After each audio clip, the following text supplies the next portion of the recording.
Hello everybody, so today we're going to be talking about the Vostok Amphibia 710, which is a Russian dive watch which was originally designed in the late 60s, if I'm not mistaken about that.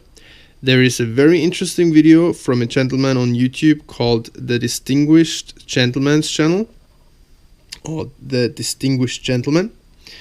And I can only recommend his videos because they're extremely well made and have a lot of very interesting content. I have a video out about Urban Woodsman's EDC watches, and I showed this watch here already in that video, and today I just want to go into detail a little bit about it. So the reason why I chose this watch is first of all because it ticked all the boxes that I'm talking about in my previous video about Urban Woodsman's EDC watches. First of all, I want to say that this watch was a little bit of a difficult purchase in a way. So after finding this kind of watch a while ago on YouTube and literally sucking in everything I could find about it, I also went to Google and looked at pictures, and I just really love this cushion style case. It is very, very hard nowadays to come by any of those old style cushion style cases except for quite expensive watches. And since I'm into a lot of different hobbies, as many of us are, green woodworking, which needs a lot of tools, and I like knives and all kind of tools and toys, so to say, I don't want to spend big bucks on a watch, but I still want to have certain quality and characteristics that I talked about in my previous video. So this watch really seemed to tick all the boxes for me that were important. Plus it had this really nice case, and since there is several different cases available, pretty much everybody finds the case style he likes. However, those watches usually come with a different style of bezel. There is, I think, 3 or 4 different bezels, and there is really a huge amount of different dials, and they all basically go onto the same watch or the same movement. Some of those dials have a date complication, some don't. This one happens to have, and this one has a dial background or a dial that is called the Scuba Diver, which is a very sought after model. This diver back there on the dial, as you can see, comes also in several different colors. Then you have an arrow style hour hand and just a sword style kind of minute hand, and you have a red seconds hand that has a little lollipop on front, and all of those are loomed, and also there's little dots at the hour marks that are loomed as well. But I'm gonna get that and I'm gonna get to that and to the loom in a few more minutes. So why was this a difficult purchase? I didn't really like the bezels they usually come with, and you can come by these watches for about 60 euro, maybe 70 shipped, easily on eBay. But I didn't like those bezels they came with. They usually kind of, I'm not sure, I just don't like the style. It's a little bit too kitschy and I don't really like the looks of it. But it is very known and very common for people to get a new bezel for this one and a Seiko style bezel insert, which leaves you with this very interesting looking, very cool dive watch. There is a website that I'm gonna put into the description box where you can get those watches here already customized, so to say, and the seller is also on eBay. So when I ordered it from there, it's actually a gentleman out of Ukraine, I got a watch that was basically broken. It was completely scratched, and I kind of did the water resistance test with it by just putting it into my bathtub, and it sucked water, although the crown was screwed down all the way. So I contacted the gentleman and they kind of mixed something up, and I got a watch that was actually sent to them for repair, and it was all mixed up, and I finally got this watch, and I ordered it with a NATO strap instead of the extremely flimsy rubber strap. And the NATO strap was okay, but it was still pretty flimsy, so in a way you get what you pay for, but on the other hand, not. You get a lot more value. So that might sound a little bit awkward, but I'm gonna get to this in a second. So yeah, what else do we have? We have, as I put in the beginning of the video, you saw all the stats. I don't want to go over them too much anymore. It's of course a screw-down crown. It's unsigned. You have a bidirectional bezel without any clicks. Really primitive, so to say, and you find over time, like when you use it, sometimes I use it for, I like those click bezels, or like this rotatable bezels, because sometimes I do take time with them, and yeah, you find them to just turn quite easily, and it's not really reliable. However, I like the looks and I like that I have it. Yeah, the water resistance is fine now, never had any problems with them. This watch actually gets a lot of wrist time, so I actually test it by wearing it in all kind of occasions. You have a domed crystal, as I stated in the beginning. It is a windable automatic watch that has about 36 hours of power reserve if you don't wear it, and it is kind of accurate, quite accurate. I find this one to be a little bit fast. It's always a little bit ahead of me, and I haven't regulated it yet, and I found that after wearing it for a while it regulated itself quite well, and now I'm probably 30 seconds fast a day or something like that, which is not too good, but I'm okay with it, because usually this kind of automatic watches, you put them, like you get them off your wrist in the evening and put them back on in the morning, and yeah, in that case I usually set the time again anyways. The domed crystal is quite cool. You can read it, as you can tell, from a pretty extreme angle still. If you want to, if you move it, that's probably not gonna be hearable on camera, but you can kind of feel and hear the rotor in there a little bit. You have 22 millimeters lock sizes, which you also find in the beginning of the video, and I just want to show the case back. The spring bars it comes with are pretty flimsy, but it's easily exchanged for a 22 millimeter fat spring bar, so like good spring bars from Seiko or something for a few bucks. And that's the case back, pretty classic. There is a few specialties about that watch, and that's actually why I actually sent you over to the distinguished gentleman's channel, because the way this watch is constructed is one reason I got it.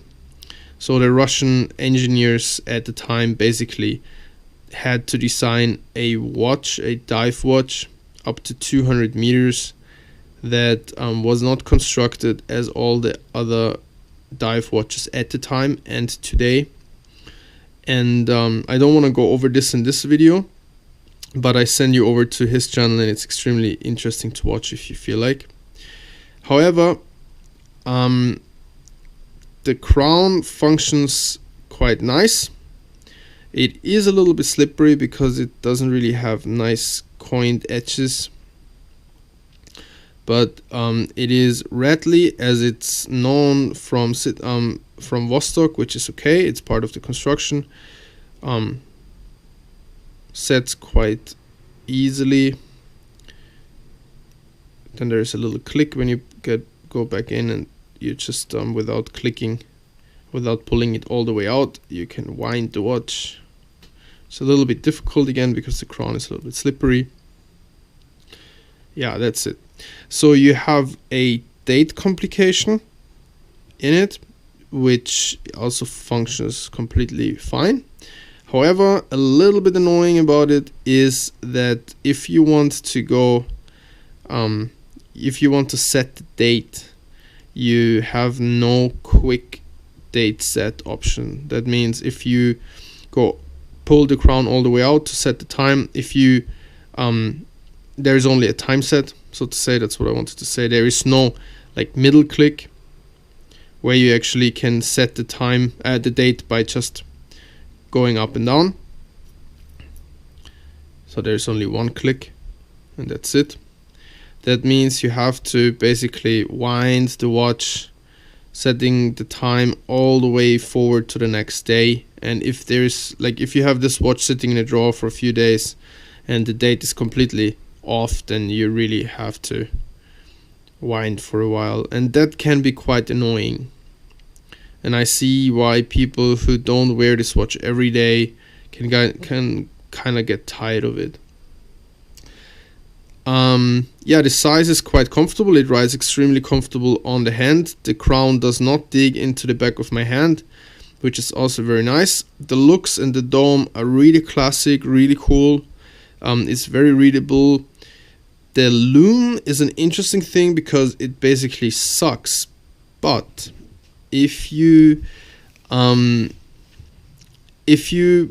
wear it at night, or if you wear it while you're sleeping and you wake up in the middle of the night and you have a good night sight built up by the time, you can still see the watch glowing enough to read the time.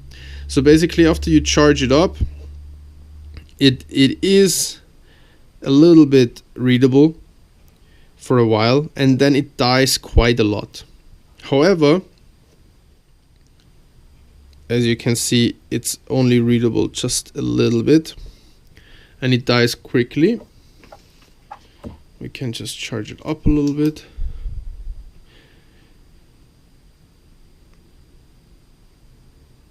So there's just a few seconds of charge.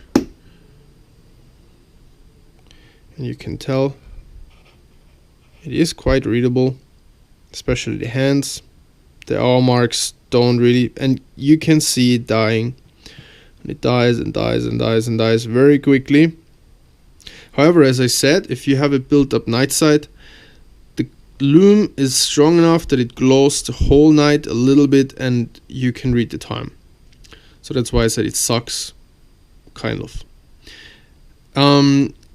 Another thing that is a little bit of a letdown about this watch, kind of again, is that the crystal is acrylic. That means, or that is very important for the watch's functioning, because part of this acrylic crystal is that it's bending under pressure and makes the watch water resistant. It seals it up. But more about that you find in other videos about the construction and the history about Vostok.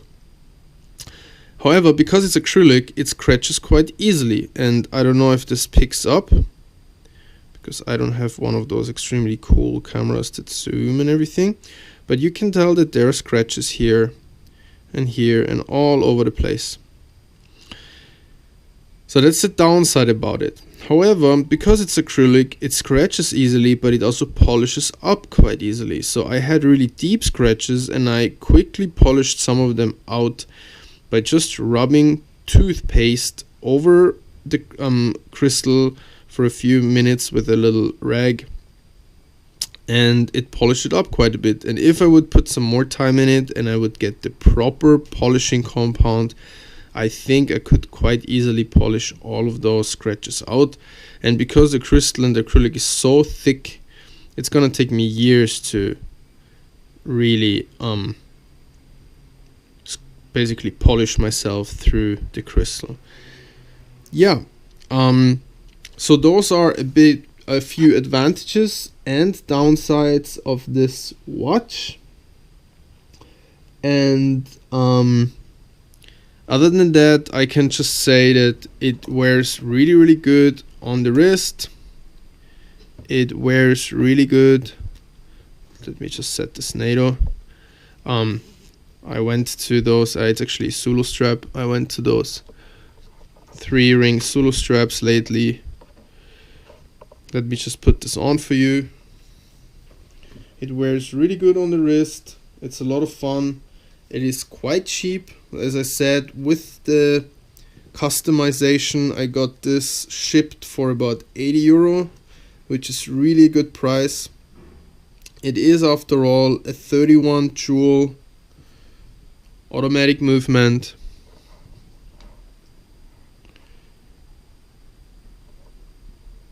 Looks really nice, very classic.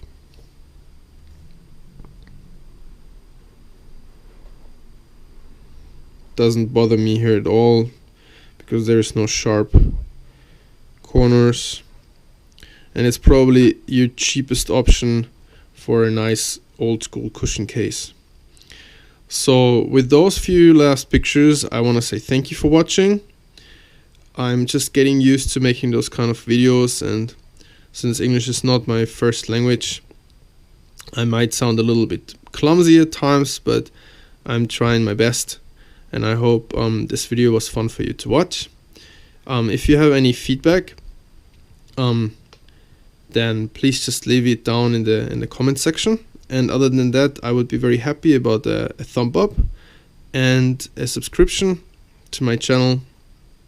And this is definitely a series that's gonna be continued very soon. Thank you for watching, guys. Have a great day. Bye.